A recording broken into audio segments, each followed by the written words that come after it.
Poio dá un xiro ao seu Poio Escena. O Concello mantén o seu ciclo de teatro afeccionado en galego, pero apostando pola profesionalización e a calidade das obras programadas. Que segue indo a estela de que sexan grupos de teatro aficionado do país e obras en galego, pois un pouco o que se vai a apostar é por reducilo no tempo e intentar pois que sexan xa grupos de teatro aficionado, pero con unha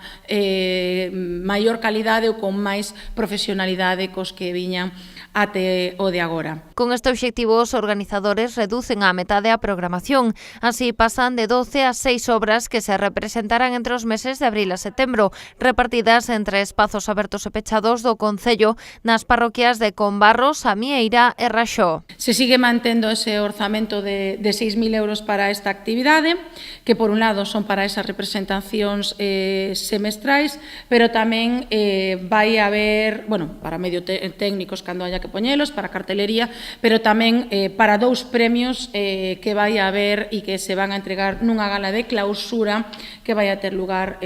no mes de decembro. Tamén inclúen unha gala do teatro que se celebrará en decembro, en a que haberá outra novidade, a entrega do premio Xerardo Moscoso. Ahora mismo, pois por circunstancias da vida, reside alén en América, en México concretamente, e pois que nos puxemos en contacto con el, pois que nos entendíamos que había que dar un premio e ademais a un persoeiro recoñecido do noso concello vinculado que ás artes